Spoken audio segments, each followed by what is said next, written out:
Alright, I wasn't sure what I was going to work on tonight, but I've got a bunch of these I need to get cleaned up and work around this cortex and stuff. So I guess I'll just do that. I don't know what I'm going to make, but it doesn't matter.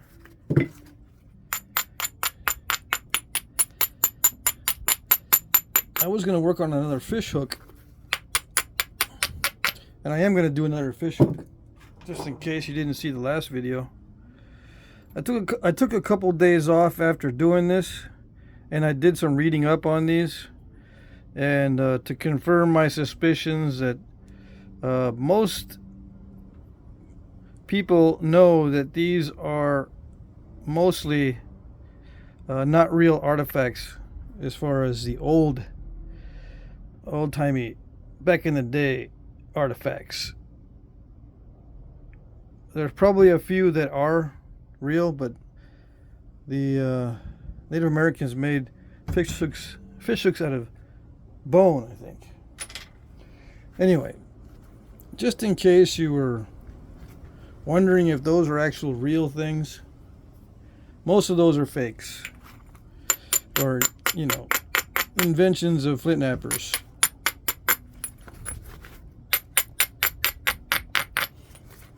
Okay, but I was going to make another one, and in the process of thinking about making another one, I was doing research. I do need to make a fancier one, so I will anyway.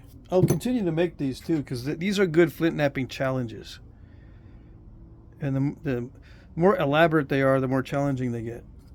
Okay.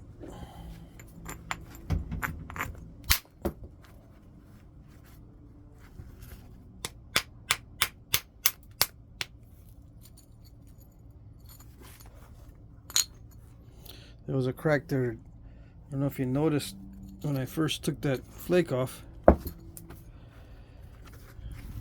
gives me an idea what I'm going to work with now. Let's see.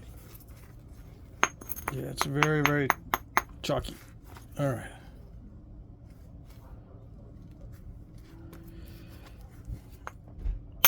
Yeah, maximizing it is probably what you're going to try to do with something like this.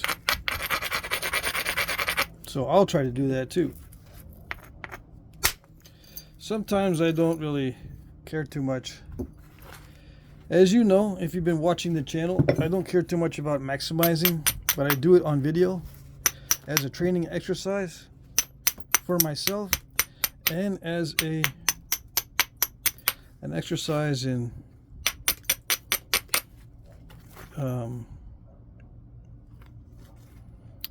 providing instruction. Yeah. Although a lot of times nowadays, I don't talk about the flintknapping, I talk about something else.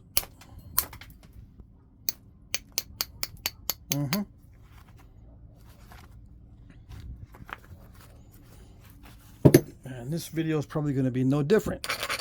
So if you don't like it, if you don't like me talking about something else, now's your chance to skedaddle before it becomes too cringy for you. There's a crack here, and that's dangerous for sure. I don't know if I've installed that. When I hit here, did I install that? It could be. Let's see if I can get around it somehow.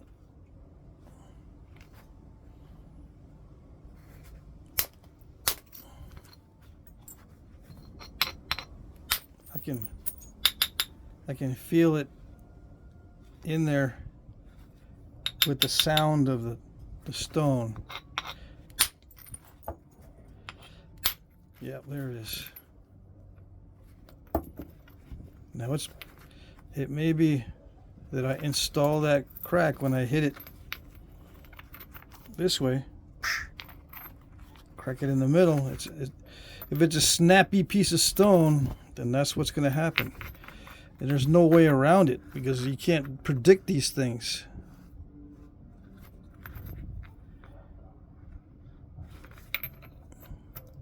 It snapped before on the first attempt. to make something out of it, it was this big. It snapped in half there, and now it's snapped in half again. And some pieces are very snappy. Yeah. Well, let's see. I'll just clear that off anyway, and then move on to the next one.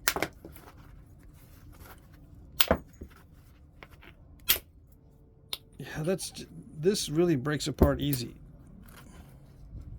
It's not heat treated either.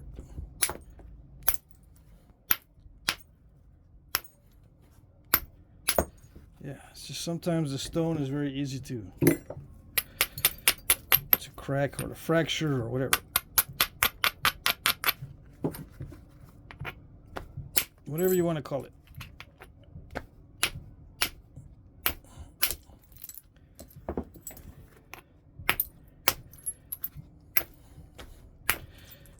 And this stuff, it can be heat treated, but if it's going to be this snappy when raw, it's going to be worse when heat treating.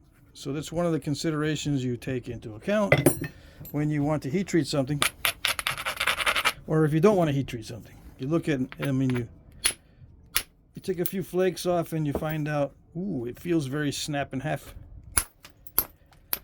Do I really want to heat treat it? Is it just so incredibly non-cooperative that it needs heat treatment that I'll risk having it snap in half on me? Yeah, sometimes. But it's all subjective. Subjective means it's up to you. It's personal preference.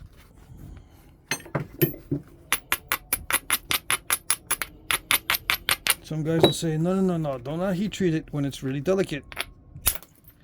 And some guys say, don't matter. It's just rock.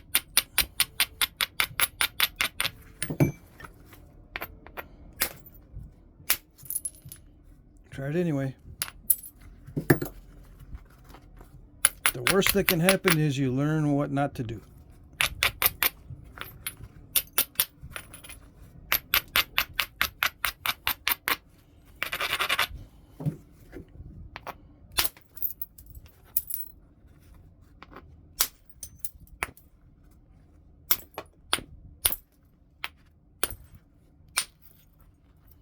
Okay, flat enough.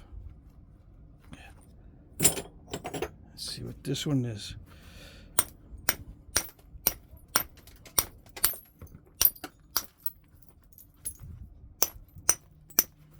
A lot of times I start my week like this, just working on bifaces.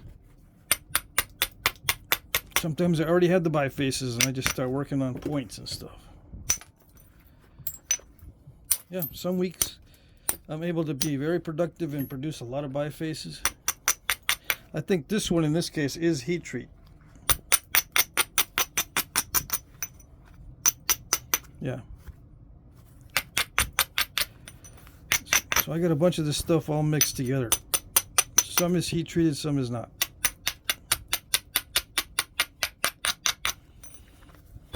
And yeah, I heat treat it myself in my turkey roaster. Let's see.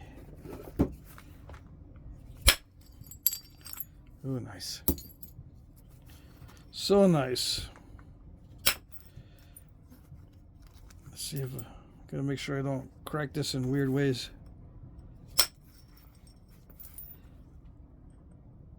This is the aluminum rod this time.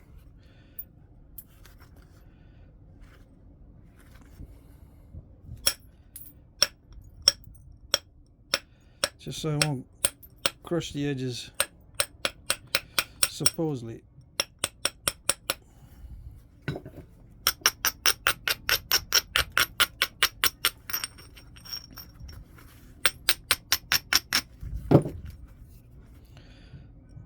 There's a lot of people still up. It's really late, and they're still up.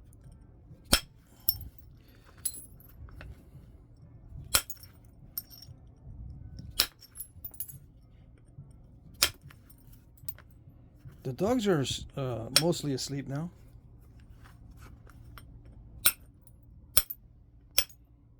It's Thursday. It's not even the weekend yet. Right? It's Thursday.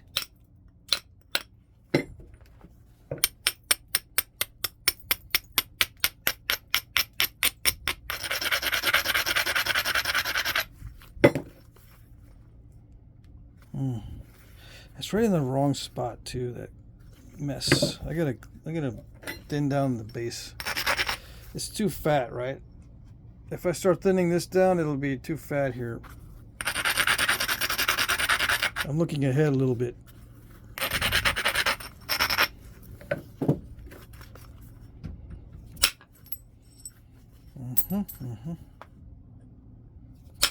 Is there a method for thinning these down? Is there step-by-step procedure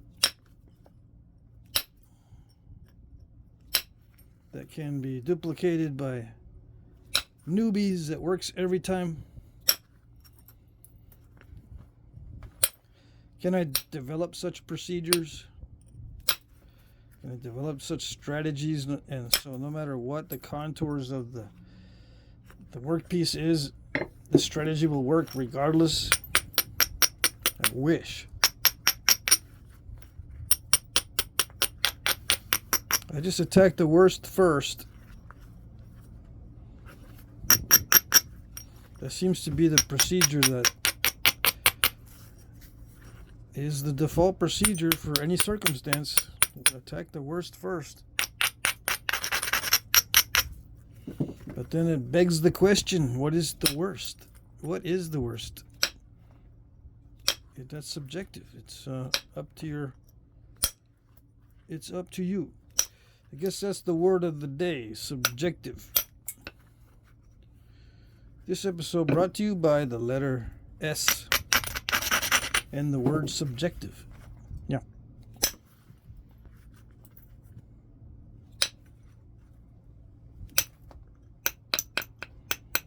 If I tell you this procedure, do this procedure and that procedure and this procedure, and yada yada yada, you'll be all set. Yeah, it works if you're doing something exactly like what I'm doing. If you're at the same skill level. So you got to be doing something exactly like I'm doing at the same skill level, and then I can tell you the same procedure. I can say, do this and this and this, and this will happen.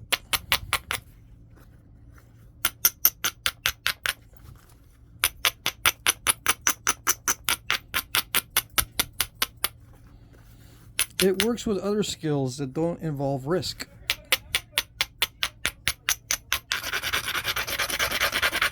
This involves risk. It's a different kind of skill than most other skills. It's still difficult for many flint knappers to understand that there are many different ways to go about doing it, and there's different risks, and not everybody has the same tools or the same skill level or the same muscle structure or bone structure or the same eye quality, stone quality, tool quality, or brain function. Some people might be not all fully there, so to speak, mentally.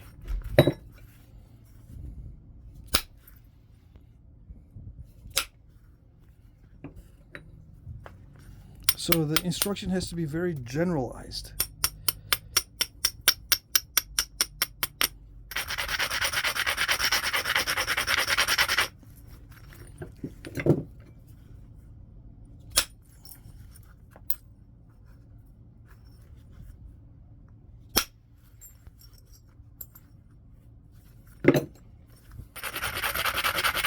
Now you can see what I'm doing and try to adopt some of the same procedures. There are similarities, of course, between different materials and different tools and different methods and all that.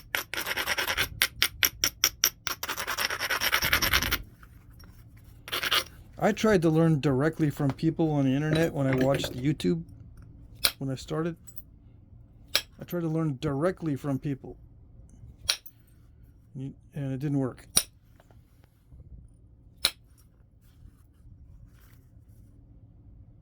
I said, do this procedure and that procedure and this and that. This angle, that angle, and this particular amount of force. And that tool, this position, hold it like this, blah, blah, blah. Didn't work. So why am I going to do it? Why am I going to teach you that way? I just show you what I do. Sometimes I try to go into why I do things, but I don't always know why I do something. Sometimes I forget. Sometimes I don't follow my own advice.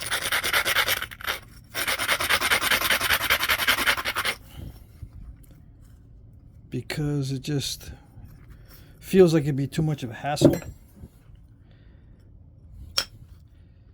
Even though I know that it's not going to work right. I say, well, whatever happens, I'll just live with it. That's what I say to myself. If I'm not following my own advice, then I'm willing to live with the result. If it breaks, oh well. Yeah, like that. Oh well.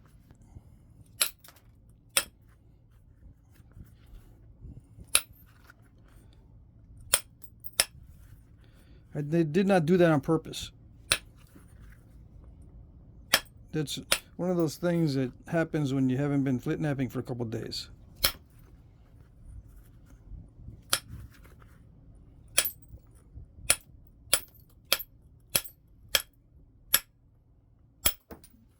Ouch. That hurts. Twice. Okay. It has to do with the amount of aggression in my strikes. Where's the point? Yeah, I cannot be so aggressive. Okay, I got this other one. All right.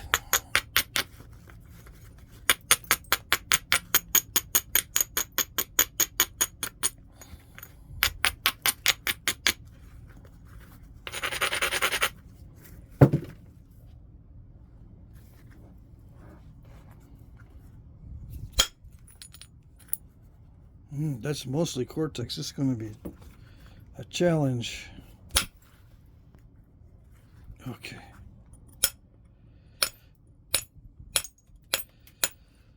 Now, to attack this, it's got to be more narrow. I don't feel like trying to attack it and try to keep the width at the same time. I'm going to make it more narrow so I can get some flakes across that cortex.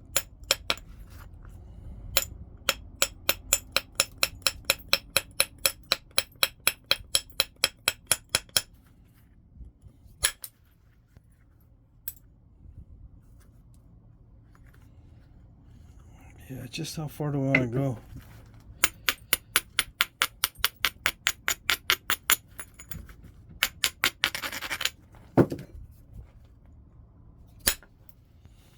Okay.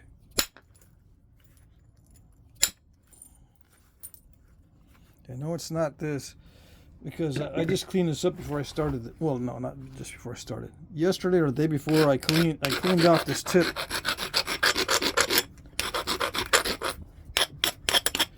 I brushed it off. The reason why I say that is sometimes an embedded rock in here will cause a different distribution of force. And it'll either hit it harder or hit it not as hard as it normally would hit it because there's an embedded rock in there. And then you make an adjustment. Ooh, it didn't take the flake off. So you make the adjustment, you hit harder, and it ends up breaking it, the whole thing. Just because you think it, you need to hit harder with it, whatever. That sort of thing. So it's not that this is being unpredictable to me. The reason why I broke the other piece is because I'm not used to it. Not used to the material. It wasn't a defect in the material. It was me, so that means I'm not used to it. And there's also a risk factor for having a snappy rock, a rock that does snap easy, with unusual amount of force required to snap on the low scale, on the low side. Didn't need very much to snap it.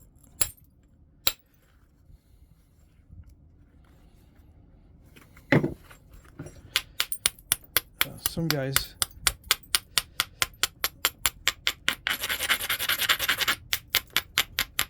it doesn't matter to them what it feels like too much. They just want to make a certain point out of it. They want to make a Clovis, or they want to make something specific. They don't care what the rock is. They just want to make that point type. And then they get frustrated that it'll snap because they're not paying attention to the rock properties. It may not be able to be made into a Clovis easily. You may have to run, a double flute and not just one big one. Might have to run short flutes.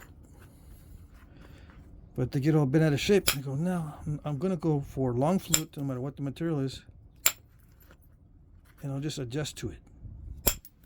Keep trying over and over again until I get different results. Yeah, you can abuse that rule. You can abuse the rule and do it over and over again and getting different results in a way that's vindictive. I'll get it. I'll show it. It'll do what I want. I'll teach it.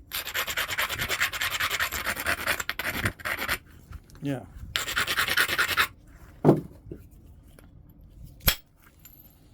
It's a road to disappointment.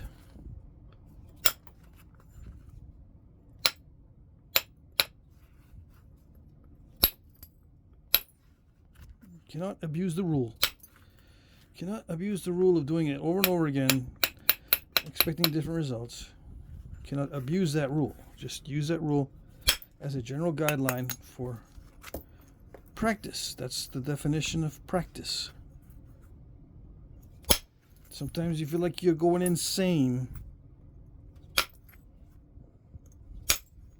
when you're practicing. As long as you don't abuse it, it will work.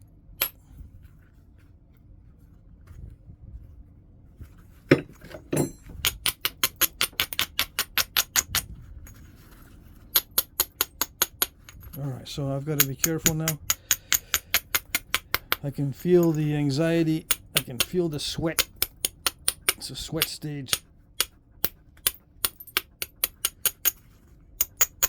Why is it? Because I still need some major hits. And major hits at this stage will break the piece. But I can't be too wimpy about it because then it doesn't get the results I want at all.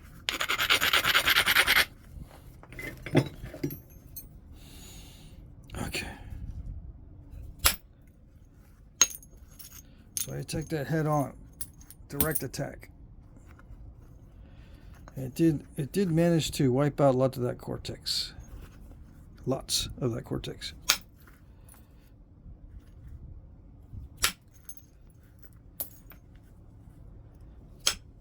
Ouch. Ouch, because when you hit it and nothing seems to happen, sometimes you get incipients. What are incipients? Cracks, incipient cracks. Actually, nobody asked me that question. They don't ask, what are incipients? Nobody asked me that. And yet, it's a big problem. I think they get it. I think you get it. You get it, right?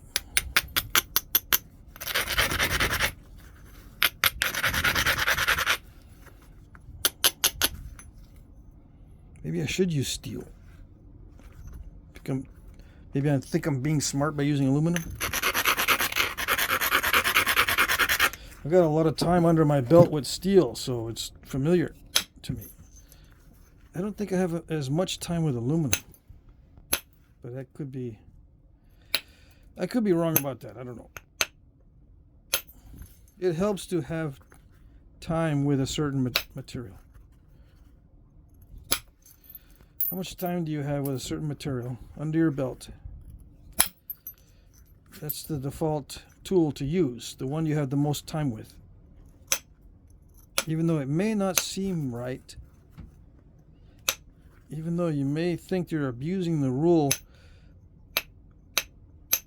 just keep on doing the same thing over and over again.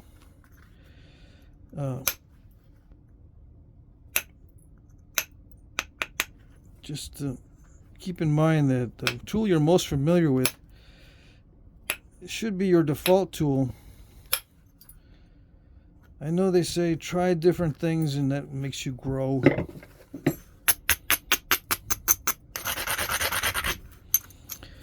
Yeah. It makes you grow if what your goal is to be able to use different tools. But if your goal is just to make the points you desire, stick with the same tools until you just get to the point where maybe there is a time for a change. Just not getting it. Or you get sick of it for no reason, because the brain's like that. Sometimes the brain just gets sick of it for no reason. Okay, then you switch. Don't fight your brain if possible. Don't let it get lazy, but don't fight it. You might say, well, I always have to fight it or I become lazy by default. Yep, I know. My kids will ask me stuff like that. I can't do it because it's just one of those things my brain hates.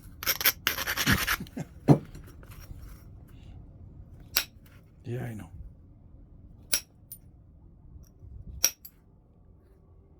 I don't know what to tell you.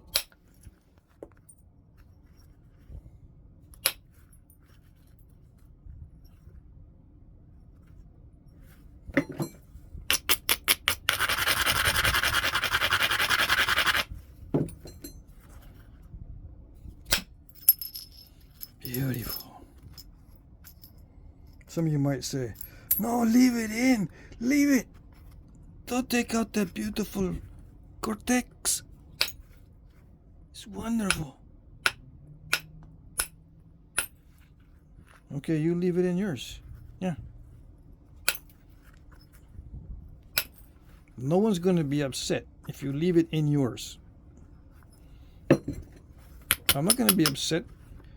I'm not going to say, well, I didn't leave it in mine, so why'd you leave it in yours? I'm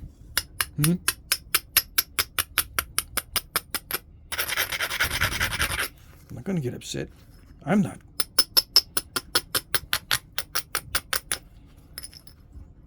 I don't care.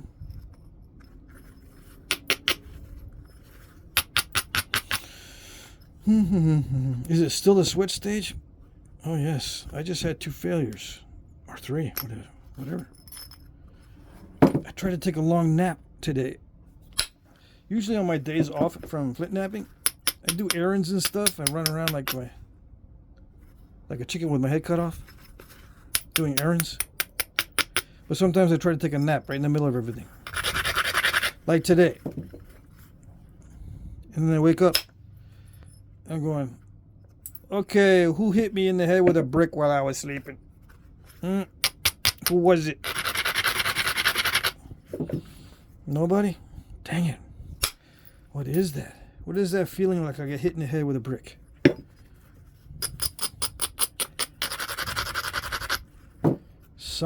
Something's up. That's what happened today. It wasn't that bad, but I think maybe it was dehydration. I drank a bunch of water just before the video. I'm feeling better. The pollen is high. I know that much, but I'm not getting the phlegm. I'm not getting the So I don't know if it's that. Oh, shucks. There's an incipient right there.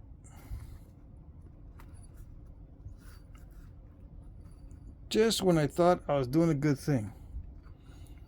All right. That's the nature of heat treat. Those little incipients. Yeah, you get those a lot. All right. And it looks like it's deep. Yep, it sure does. Look at that. Well, it might just look that way. It could be a coincidence. Believe it or not, sometimes those are just coincidental looking cracks. Hopefully, that's what that is.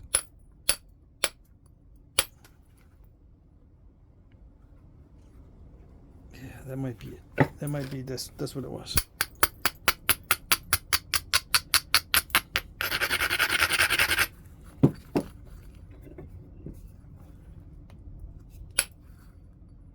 Some of you might be saying, you won't get that if you regularize the edge first. Strike the flake off perfectly from the striking area. You won't get those incipients. Yeah, well, hindsight is useless in flintknapping. You don't know. You don't know. Maybe it's correct.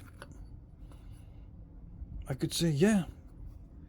Of course, I could have just prepared the striking area better, and it wouldn't have created an incipient crack. But you never know.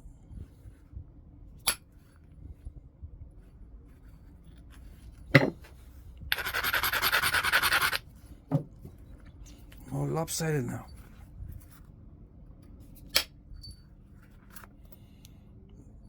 More lopsided, and that one didn't go very far. So there's something up. It's when it's getting thin, it's hard to thin it. That's what I'm trying to do.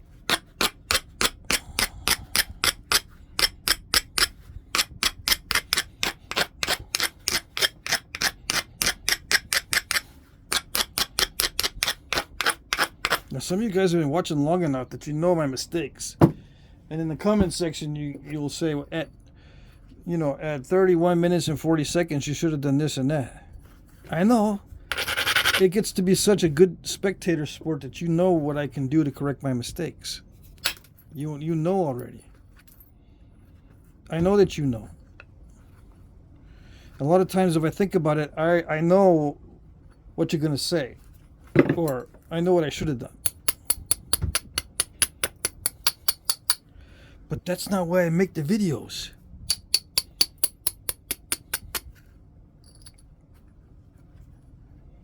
Why do I make the videos?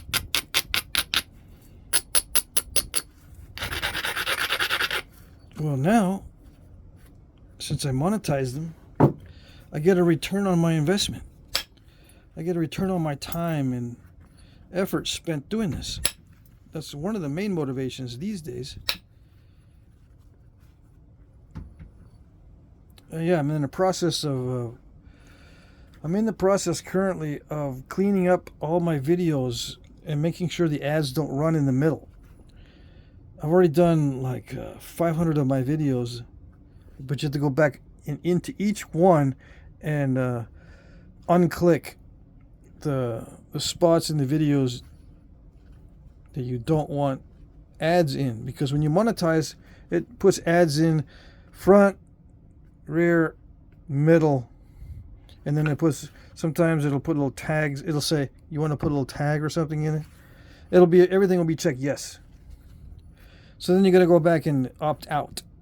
So I've already opted outed 500 or so of my videos. It's going to take me a few more days to get them done, and I should have done this a year ago. Anyway, that's one of the reasons why I'm making the videos now. I don't really need to look to see what I'm doing to try to figure out what I'm doing. I got enough experience now that I can pretty much figure out what went wrong. In the beginning, I was making videos so I can see what I'm doing. kind of step back, because when you look at yourself napping and you're not napping, your head's not filled with all this anxiety, you can kind of see what's going on. Kind of like a spectator sport. I spectatored my own napping. I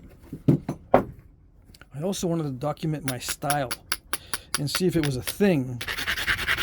And yes, it's a thing to have a style, to have a way of doing things.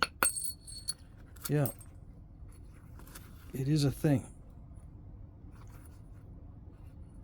Which means that nappers back in the day had different styles. They didn't all have the same style.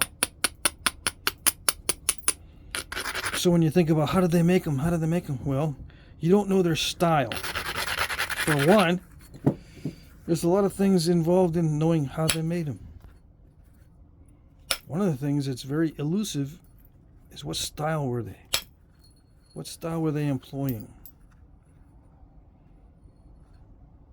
Because you can have two people that produce very similar points, but they're using different styles.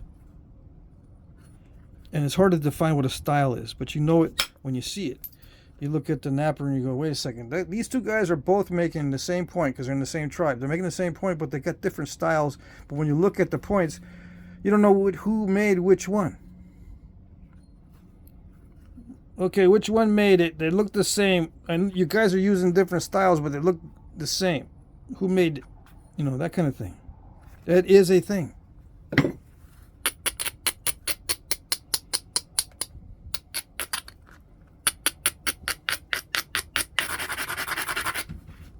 But you can't prove that until you do it on video.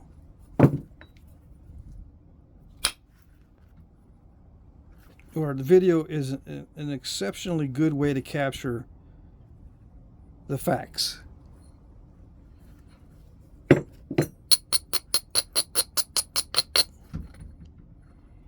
Without capturing on video, people will say, nah, you actually, to make the same flake signatures, you got to have the same style. Or it's going to have a different signature. Yeah, I've heard it all before. I've heard it. It's one of the things that turns me off about archaeology.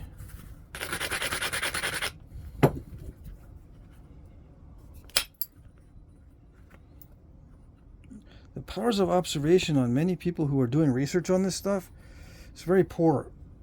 Sorry to say, the powers of observation out there are very poor in many cases. And that's exactly what you cannot have if you want to evaluate how these things were made. Yeah. Cannot have poor powers of observation.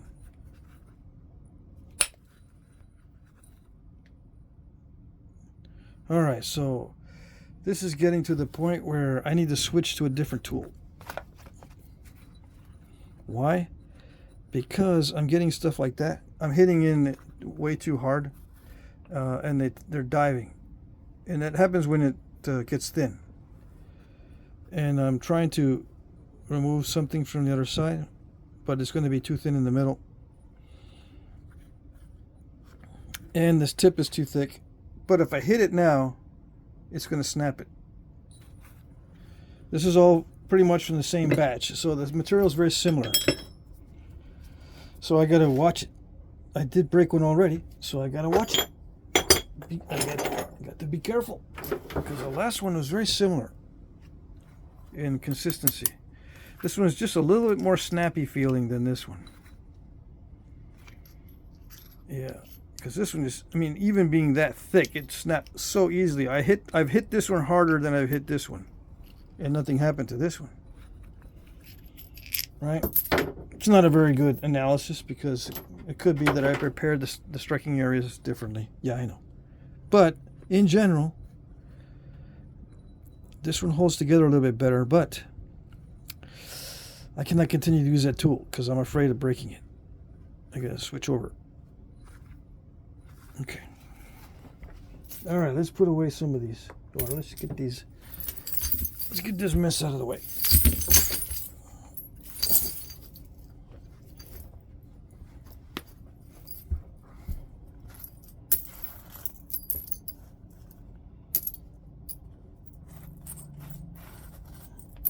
Do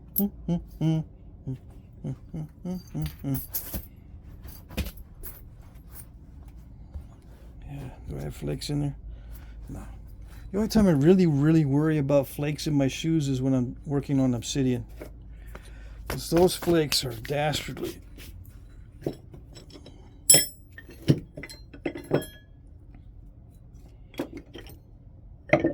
Alright, what am I looking for? I'm looking for a tool that I can do pressure with that won't snap the tip off. See, I have pressure flakers now with big fat tips and skinnier tips. That's a 20 penny nail or a spike nail, I can't remember. Let's see. Or it could be one of these 1/4 inch rods from Lowe's or Home Depot. I bet you it's a 1/4 inch rod and not a nail. But you never know. I can't remember. I don't keep track. So if I use this and generate a lot of pressure, I might snap the tip off. You know, a lot of the tip off. So I'm going to use a smaller one. But the previous session, I sharpened it, so I don't know if it's going to take forever. Now, whether it's got a little teeny tiny sharp point on it, could take forever to thin that thing down. So I was looking around for something else. But that's it. I've got nothing else.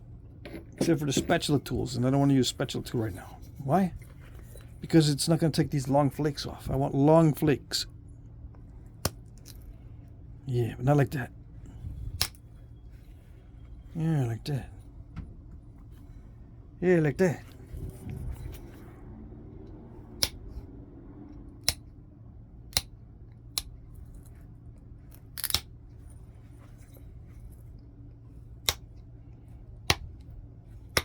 I gotta think of a way that I don't start my week off by breaking stuff, right? Because it gets you in a weird mojo. It gets you in a weird frame of mind. Yeah, I know it's good for self-correcting, but then it gets you in a weird frame of mind to start out the week with failures. It's like, oh man. It's like, dude, do you really want to do it? Starting off the week, not so good. Yeah. That's the little voice in your head, if you've got one. It'll discourage you.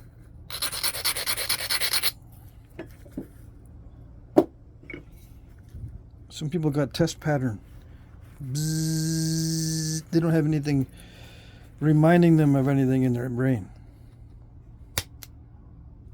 Yeah.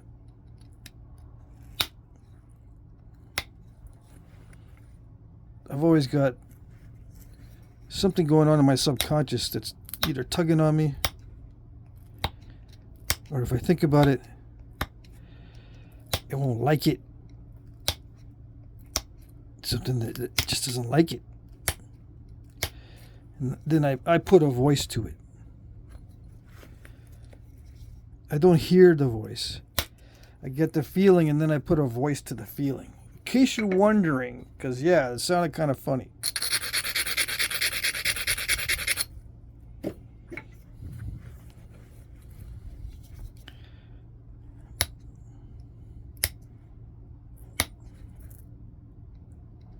All right, let's see.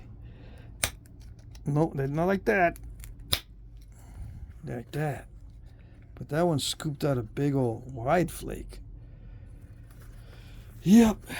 See the wide flake? Not supposed to. It's a little sharp point. How does it do a wide flake like a percussion flake? How? Where's the signature? Doesn't that pointed pressure flaker create a certain signature? The answer is no. I hate that word. All right.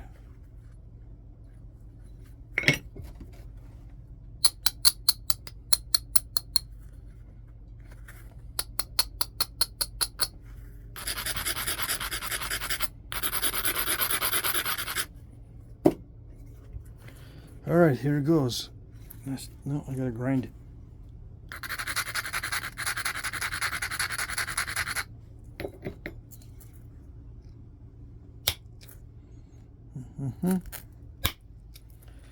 Did it do it? Yeah, kind of did it. Kind of did it.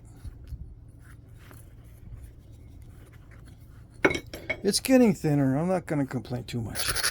I always complain a little bit. Because Flintknapping is not easy. It's always fussy.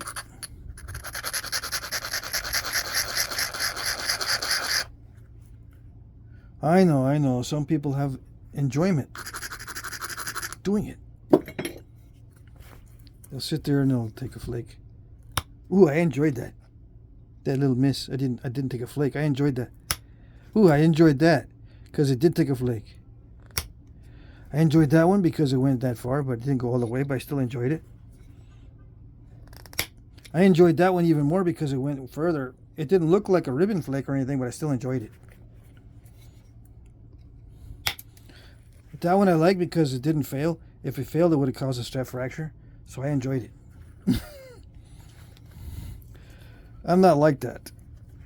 There's some times where these freaking flakes drive me up the wall. Sometimes a stone is the devil. My goodness, what is up sometimes? I'm saying to myself. I get that feeling, and then I put a voice to it. I get the feeling like, what is going on with this devil stone? It hates me.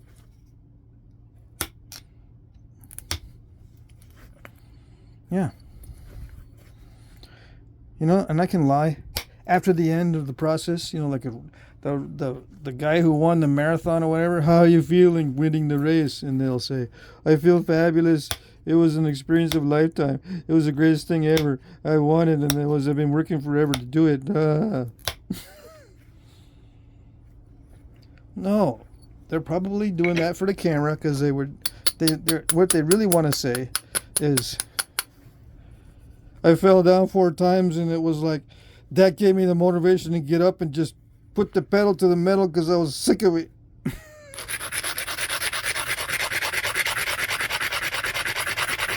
Yeah. Sometimes I put the pedal to the metal. I'm getting sick of it not responding, and bing, maybe a good flake comes out of it. Yeah. It's a great feeling when you can actually ramp up the force and it actually works. You're going, well, hey, wait a second. Maybe I can deal with this sort of thing. Yeah. You can have a wonderful day in the neighborhood even so things are not going right. In general. Let's ramp up the force. Let's start kicking its butt. Yeah. But in some cases, it's not going to work. You never know. And so, you know, that has to do with style as well. Some nappers do not have that style where they'll ramp up the force based on emotions. Oh no. I'll take a breather. Count to 10. Start again. Go slow. Go slower. Think. Don't react. Just think. Get into it. Zoom in. Zoom in and do the persnickities. Do the little persnickities. Grind it like perfectly. Let's see. Yeah. Grind it perfectly. Wait, don't go so fast.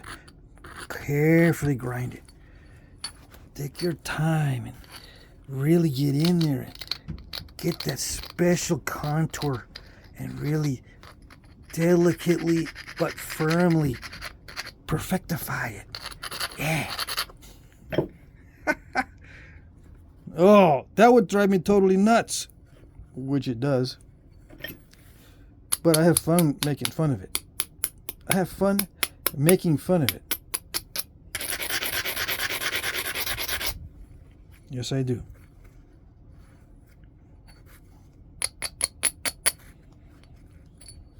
All right. Is it coming out to what I want it to be? Well, luckily, I don't want it to be anything.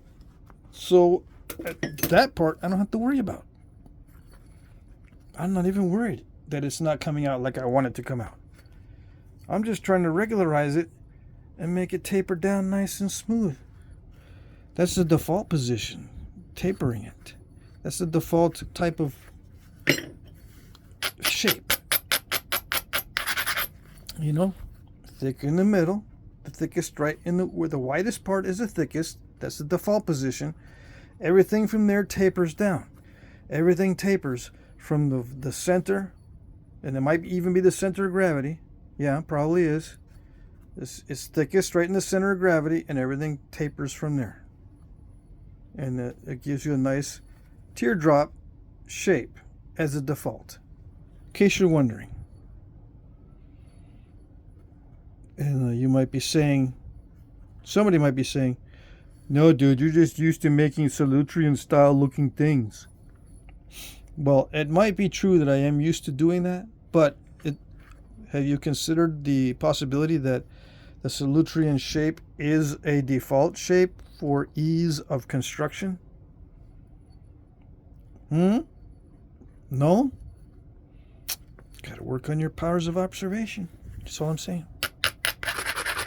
Can you hear me? No? I know why some of you guys don't like me narrating. Yeah. So I'm annoying as hell. Alright. I know. But it's fun for me to know that you're being annoyed. Believe it or not. Alright. Maybe I should use a smaller diameter aluminum. What a concept. Yes. Why is that important? It puts force in a smaller area, and it might lead to better flaking. Might. Or it's going to eat my tool alive. Yeah, it's going to eat my tool for lunch. Ooh. Ooh. Interesting. Oh, yes. Is it very, very interesting? It's very, very interesting. I don't have to put much force into that. The concentrating effect of that finer point is yielding some results. Now, there's a cortex. There's inconsistency in that material. For those of you who don't know, this material is not the same as the cortex material, so there's differences in consistency. So, hold on. So the strike here is not going to be resulting in the same sort of flake on this side if I use everything else the same. If the striking area is set up the same, the force is the same. If everything's the same, the flake will be different because it's different consistency of material. So over time, you get used to how do you deal with inconsistencies. Is this softer or harder? Is it more flaky or less flaky? You can adjust, and you do it a lot of times subconsciously. Hopefully, there we go.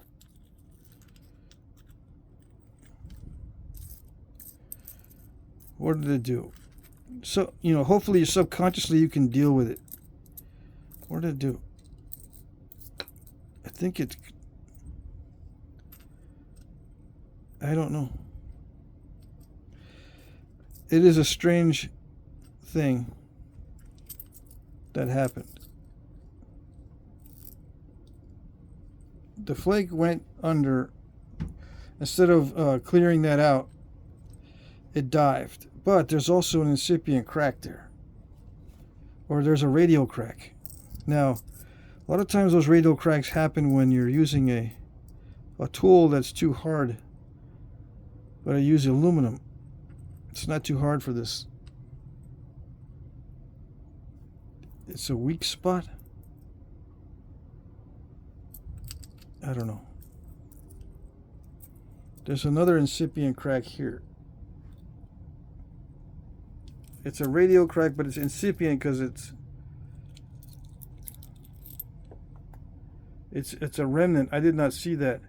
So it's possible I could have really tortured this edge earlier, and that was just one area that got weak from earlier strikes. But yeah, I'm pushing the limits.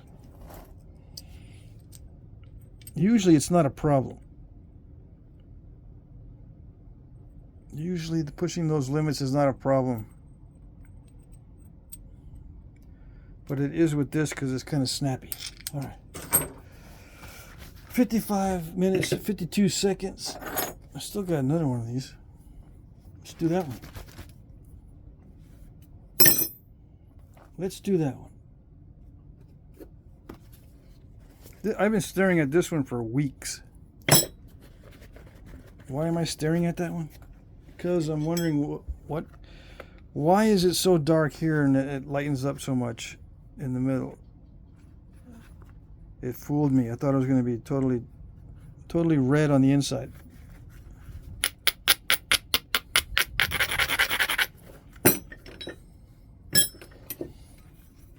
Now, do those things that fail cost me money? Those of you who've watched the channel regularly, that you know that the answer is yes. They do cost me money when I make a mistake or when I break one. It's all factored in though. If you don't factor in the mistakes,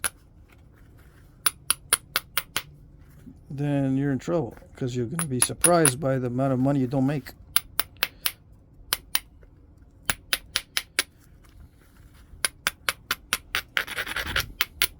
I expect a certain number of failures. And I expect them during the middle, during the beginning of the week. That's when I expect them. I don't want them to happen in the beginning because it gives you the weird mojo. At least it does with me. Okay. All right. It gives me the weird mojo. If I start the week with a lot of fails,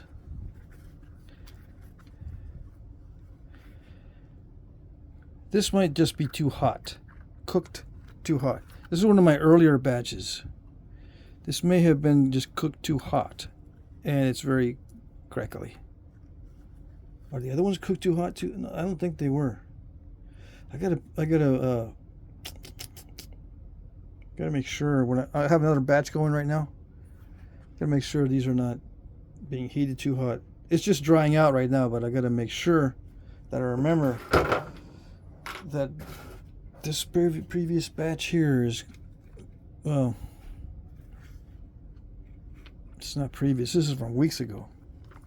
I'll figure it out. Let's see. Let's work on a raw piece. How's that? Yeah, let's work on a raw piece. Maybe that'll be a little bit more productive. This is already spalled out for me when I get it, in many cases. And yeah, I purchased the stone. I can't find this on my own here. Kidding me?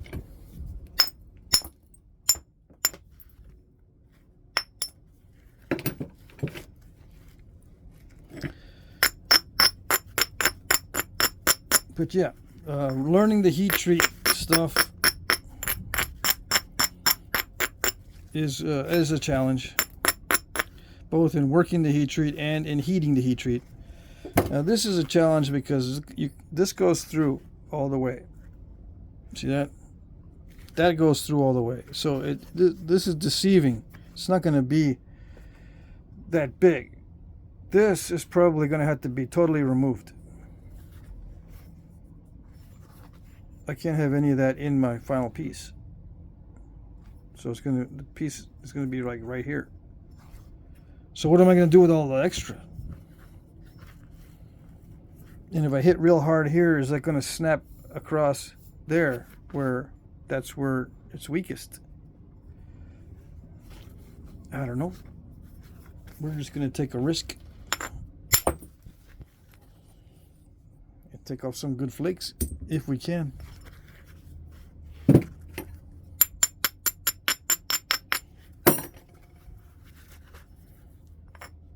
If it breaks, oh well.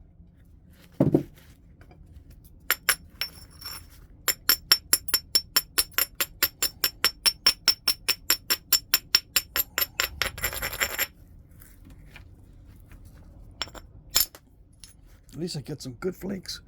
I don't know, maybe it is a pollen. Starting to feel the phlegm.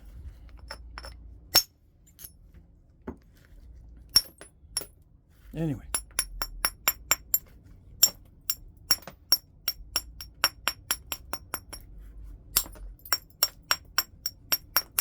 It's been windy today, so the wind is carrying the nasty pollen. Who knows? They probably have all these fancy devices now where they can monitor your heart rate or whatever, your body temperature, see if you're reacting to the pollen, right? Maybe there's such a thing these days.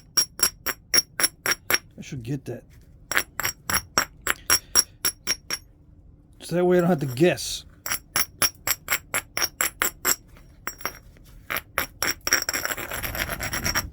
Yep.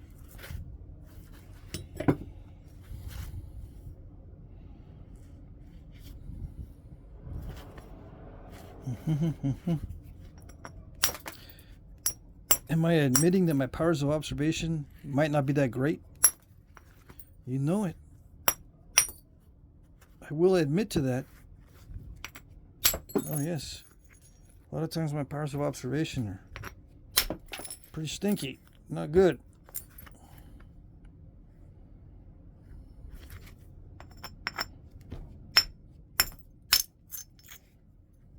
Alright. Let me see. Yeah, I got a bunch of these saved up. There's some more in that stack over there with these challenging areas and cortex and stuff. I got a pile of good ones over on that side that don't have this challenging stuff in them. So even if I break all the challenging stuff, I still have a bunch of good ones. All right, so no worry.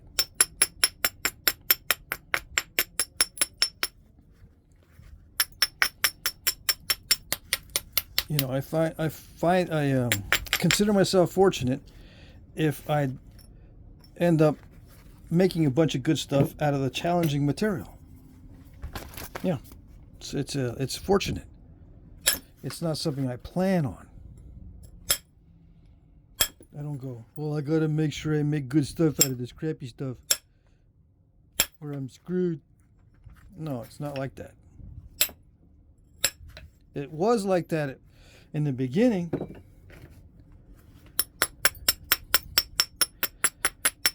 But you know, you learn to adjust. I've learned to adjust to make sure I can do what I want to do for the most part with what I've got. You know. Okay.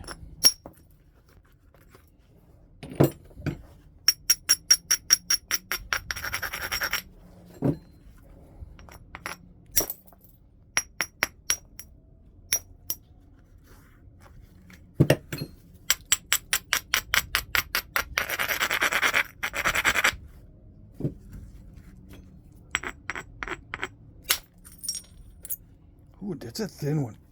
Those are hard to nap. I don't know if I've napped enough of those on video. Have I? Somebody remind me. Have I napped enough of these thin little teasers? Those are teasers, those thin ones. I don't know if I've napped enough of those little teasers. That one's a good beefy one. It's not too much of a teaser. The teasers will not give you what you're thinking you'll get. Oh no. It looks good, but unless you're only chipping around the outsides and you try to thin down that really thin piece in any way or run a flake toward the middle or anything, it will not do it.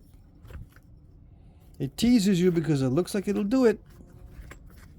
In most cases, On those little thin ones, you've got to just trim around the edges and be satisfied with what it looks like.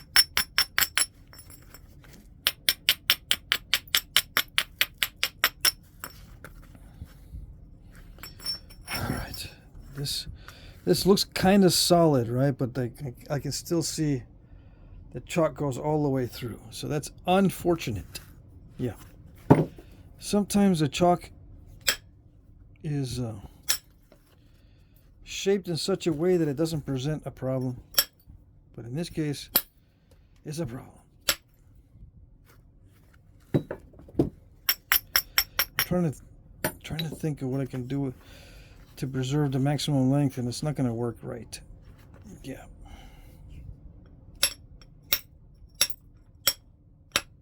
Come on.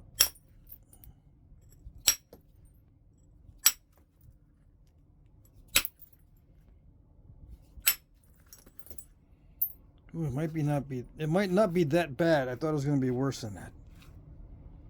All right, so that's good. That's good. I might be able to leave a little bit on there, and that'll increase the width. If I can just leave, I can leave a little bit of a defective area on there, and it won't be too bad. So, okay.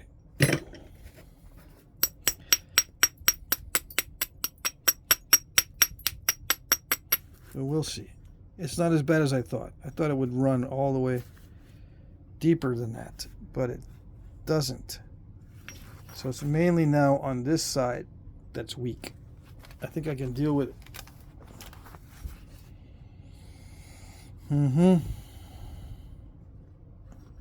All right. Do I always strategize like this? Only when it gets down to the point where I've broken several and I need to, you know, start thinking about things. Even though it probably doesn't help. It seems logical to try to be more and more careful as I go. It probably would have been better if I had started more carefully from the start. Yeah. But, you know, some people only learn the hard way. I should know. Anyway.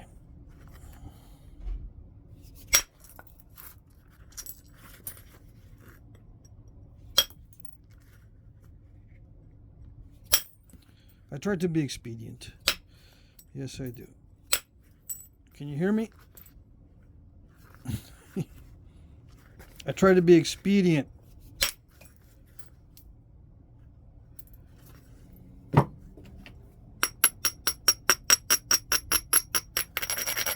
Because if I don't, I lose interest.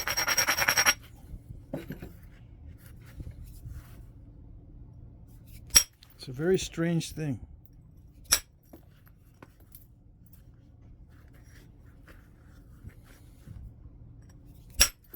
Yep.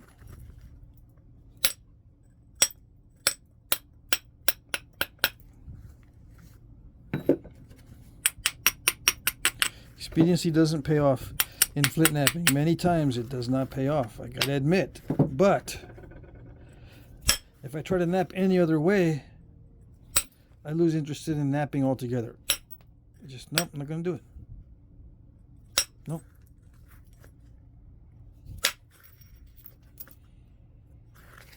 I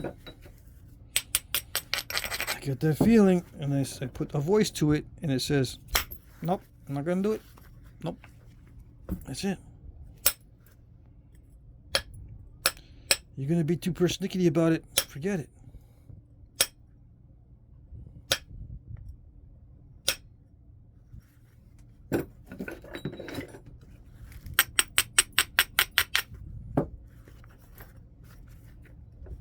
I got one on this side and one on that side. Look at that.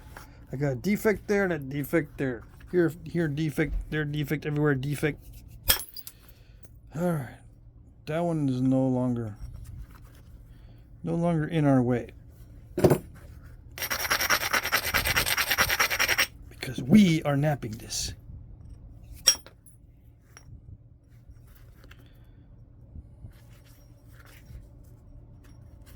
It's already an hour and 10 minutes. Am I going to do this whole thing on video? No, I'm going to get this down to a non-cortical biface, and then I'm going to shut the video off. And we'll continue tomorrow, hopefully with more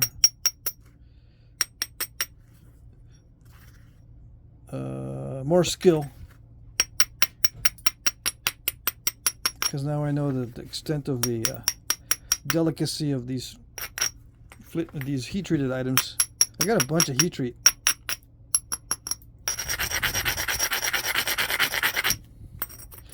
They make excellent small points, the heat treats.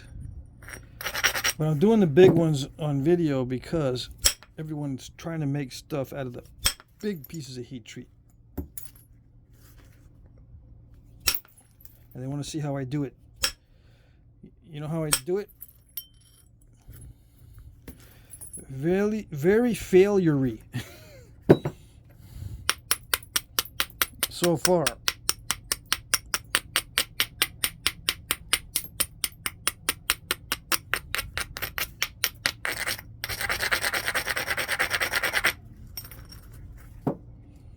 I could do this with a billet. All right. Smackola right there with the billet. Smackola right there too. Yeah, I need to take down some lumpy areas. Not like that. Yeah. Let's see if I can do it. Because it'll give me nice flakes. Oh yes.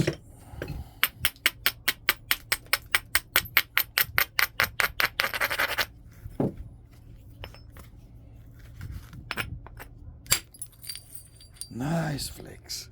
Oh, look at that. It's got mud in it. No? Sand? It's got sand in that one.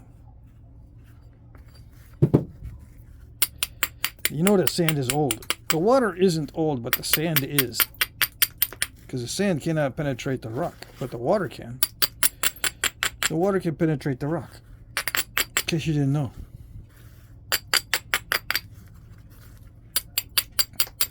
Yeah.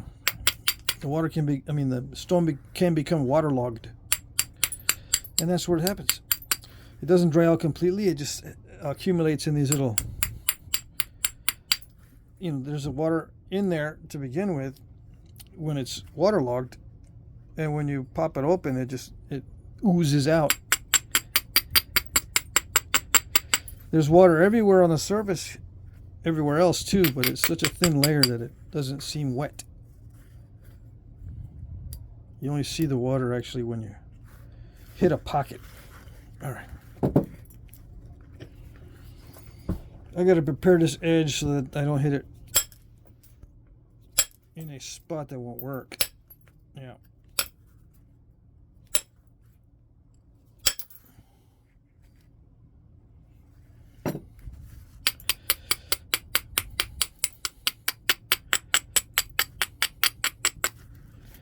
Yeah, so I'm going to drop the edge down a little bit this way. Maybe take some off the bottom here. I should take some off of both ends before I hit that middle. I'm going to really womp on that middle section here in a second. I got to make sure I'm not going to get too thin in the middle. I'll take some off the ends.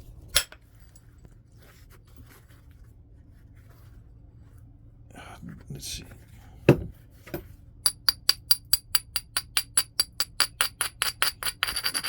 Try to minimize my loss on the tip. Damn. Not like that.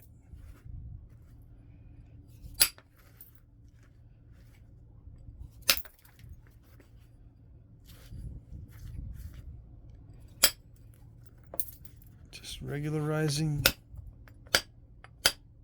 Maybe striking the face off some of these step fractures, reduce the size, make it smoother. Yeah, I'm going to have to get closer to this lump or turtleback or whatever you want to call it. Come on. It's a big difference between the raw stuff and the heated stuff.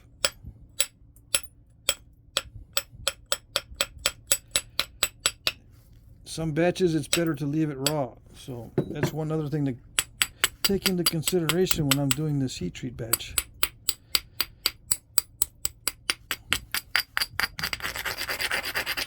Should I heat treat those or not? Because if it naps better in the raw state, there's no sense in heat treating.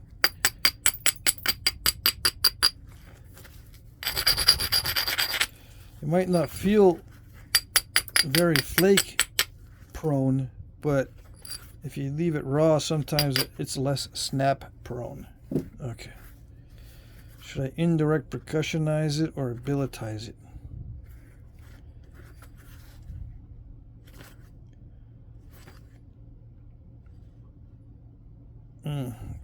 Excellent question. I don't know.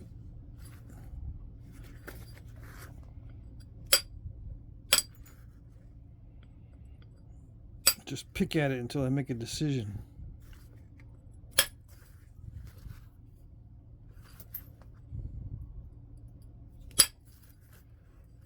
I can decide to delay the decision.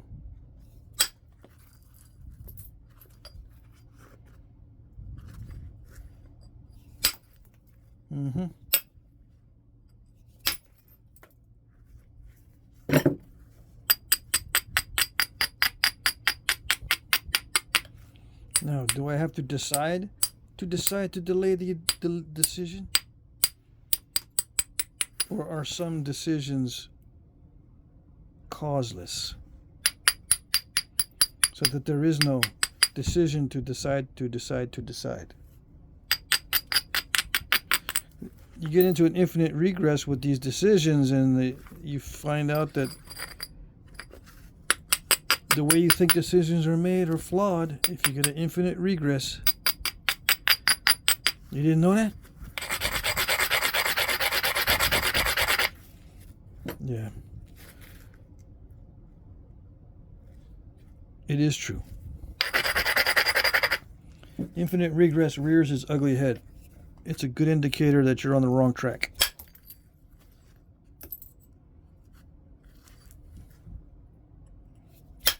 Oops. You can also be mistaken that there is an infinite regress when there isn't. The hard part is knowing the difference. Sometimes it seems like there's an infinite regress when there isn't.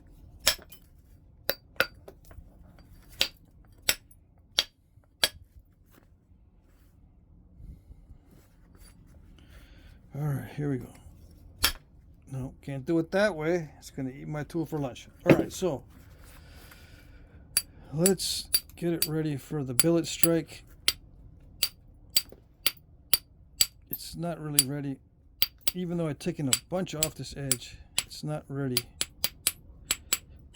for the billet strike. All right, I think it's ready. At least kind of, sort of. Let's see. Yeah, lower it just a little bit more.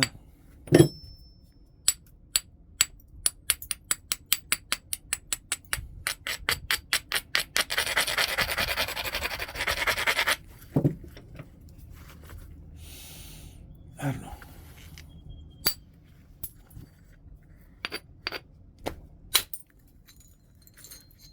Oh, nice flake. It did it, kind of, sort of. Yes, it did. It actually did it. It's a little bit too much scooped out, but it's not too bad. Yeah. We're riding on dangerous ice. All right, thin ice. Yeah, it is a dangerous situation. I should indirect the rest of it with steel.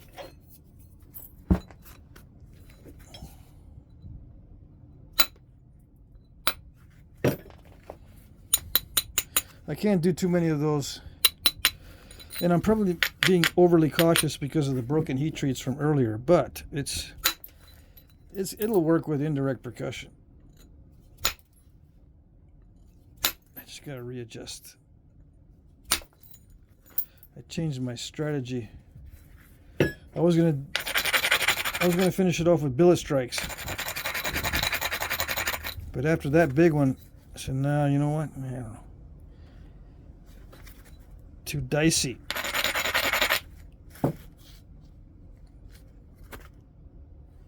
Gosh.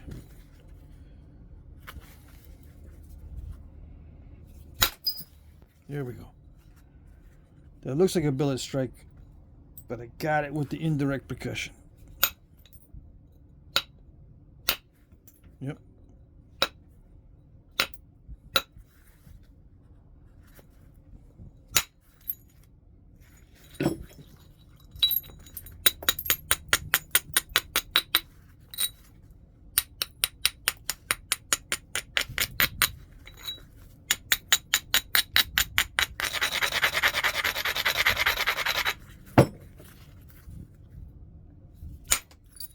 Yes, it's a little bit coived.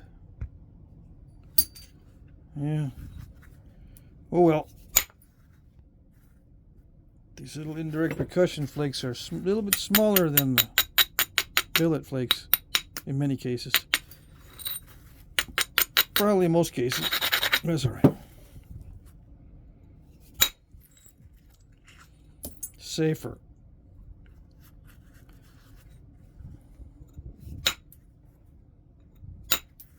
Because I'm being a spaz. Yep. Being a spaz tonight.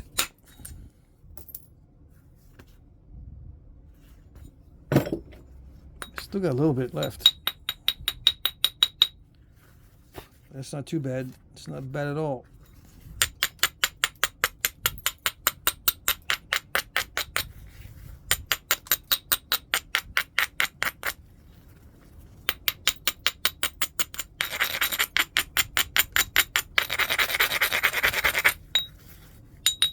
Nice ring to it. Makes me happy. Let's see if I can stay happy.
Sweat stage coming up. Let's see.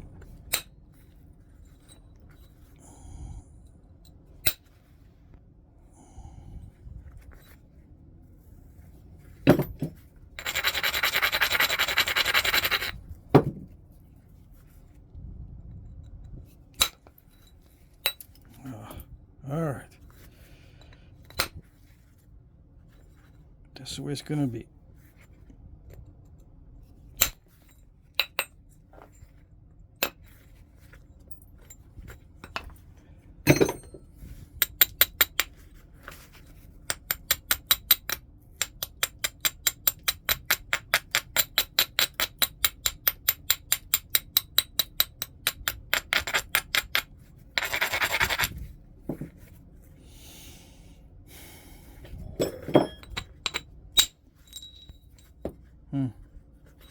All right.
Okay, I'm going to quit there because the rest of this is too difficult to do on video without breaking it.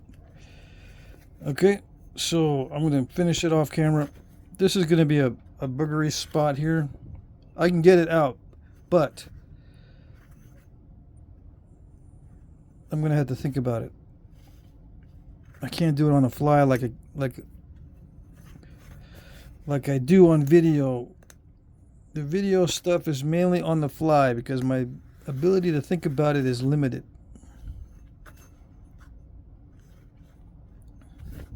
And working on a tip as well.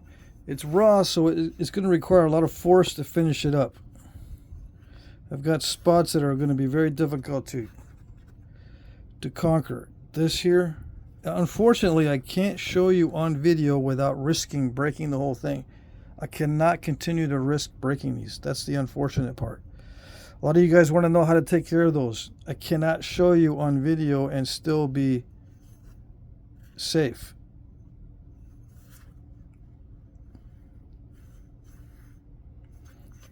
The way I'll do it is it's going to get more narrow as I do everything else, and when I get close enough, I'll take the flake from right here or something. Or if I had something goofs up on this side and there's a big old dished out or semicircular flake, I might be able to get close enough to remove it from this direction. I might just modify the whole blade just to take that out.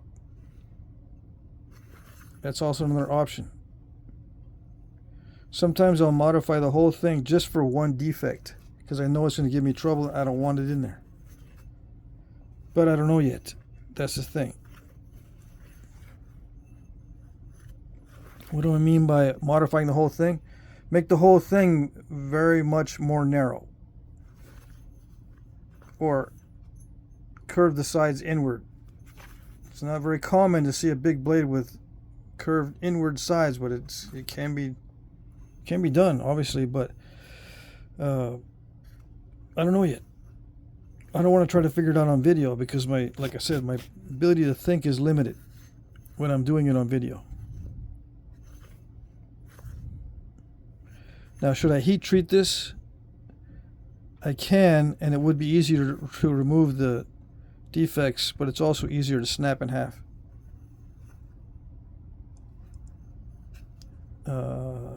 This may not react the same way as the other ones, but I got a feeling it will. It's very similar material, although there is, you know, it does look kind of, it looks, it's not as, this one's kind of cloudy. This is not as cloudy, and sometimes that makes a difference in the way that it, I mean, it gives you a kind of a hint at what it'll be like, but you never know. So it could end up being, you know, very, very weak if I heat treat it, even, you know, a low heat. So I'm not going to take that chance. Let's see. Where is the length? 7. So can't take a chance on this one. All right. Okay. So there you go. That's it for this episode. I'm going to go to sleep. Everyone quieted down. It'd be an excellent time to make another video, but I'm too tired and too frazzled by the failures. Okay. Alright, so I guess I could put a bunch of these up for a thumbnail. Let's see. Brooks. Lots of Brooks. I don't even know where the other pieces are. Yeah.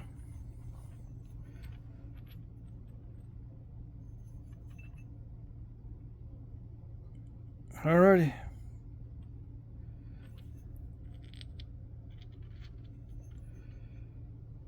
That's it.